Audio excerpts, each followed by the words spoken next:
Duality exists in all things. Everything has a dark side, and beauty standards are no exception.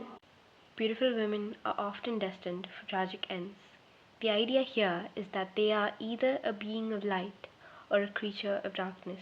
Universal beauty standard goes way back to internalized racism, ideologies, and colorism due to the colonization of the Western world. This is a time of racial supremacy that dehumanized people of color. The white colonists taught our forefathers that our race is inferior. We are told that white is best, white is beauty. Europeans took away different versions of beauty from people of color in their cultures. After the Korean War in 1950 to early 1960s, American military doctors performed double eyelid surgery to fix the oriental eyes of native patients. The American troops performed this surgery on Korean women for them to be considered more attractive to the eyes of American troops. The American troops did this on Korean men and well as quote, the squint in his slant eyes meant the Americans could not tell what he was thinking and consequently could not trust him. And this is how the obsession of plastic surgery in Korea began and people wanted to look more Caucasian. Slave women were bred and created children, and the children became lighter and lighter and lighter and lighter. And that the mother herself was often left out in the field. Why is that dog pretty? Because he's white. Why is that dog ugly? He's black. And why is that the nice doll? He's white. And why does that look bad? Because he's black. And why do you think that's a nice doll? Because she's white. I just don't like the way brown looks, because the way brown looks really nasty for some reason, but I don't know what reason. That's all. और उन लोगों ने वो पूरा मेरा document सब कुछ अच्छे थे, बट बिकॉज ऑफ लोग उन लोगों ने मुझे रिजेक्ट कर दिया कि फेयरनेस होगा तो मेरे को कोई बेटर अच्छा job. One of my teacher bullied me when I was in class 3rd or 4th. I was just a child. I don't know that I have a dark tone and all. For so long, people of color were told to whiten their skin, whether it be using bleaching or lightening products. Very often, Asian households have a habit of telling their children that they are too dark to play out in the sun or that they are undesirable due to the color of their skin. It has also become so common and normalized for us to want to change our natural features to again appear appealing to the greater white audience. I just don't really feel comfortable in my own skin sometimes. I just avoid looking in the mirror because if I do, then I'll just think of how I want to be. But if I don't, I just think, hey, this is how I am. Let's deal with it.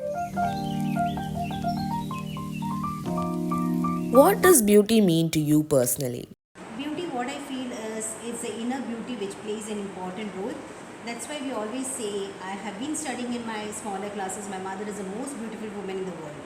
Because it's not that all the mothers in this world are the beautiful people, but it is what we have always heard about, the great proverb, that beauty lies in the eyes of the beholder. So it's not the external beauty which matters.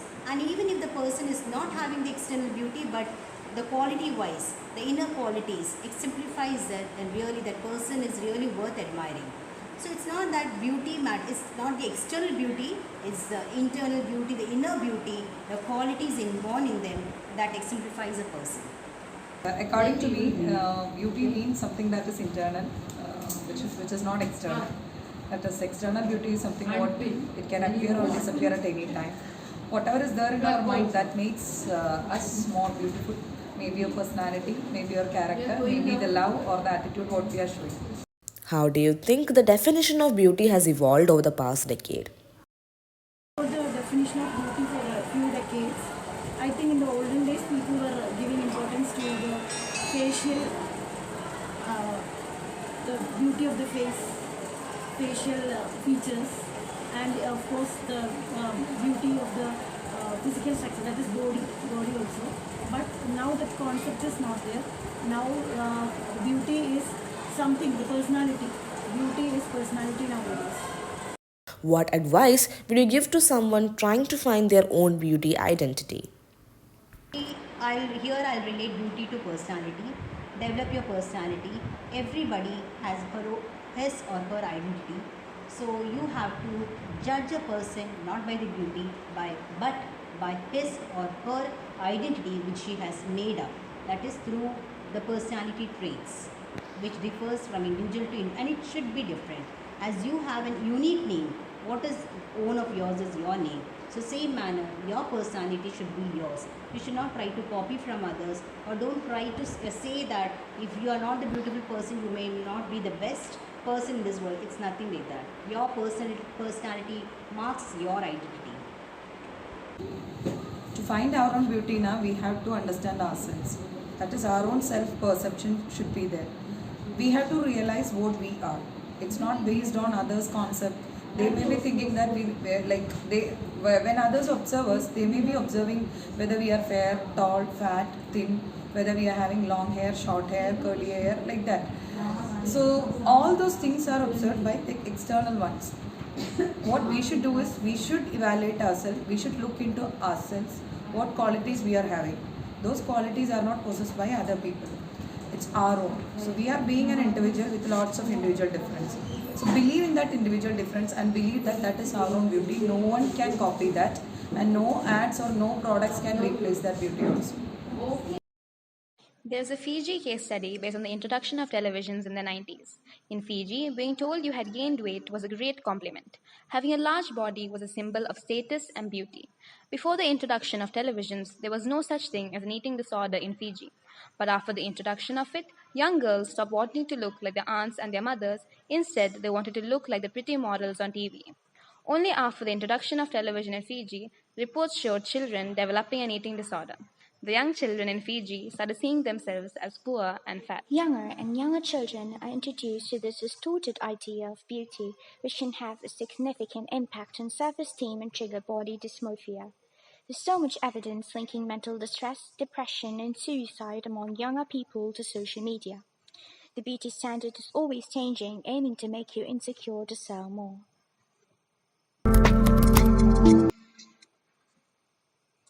Profit-greedy industries work with media outlets to offer us a distorted perception on ourselves and then use that distorted self-image to sell us remedies for the distortion.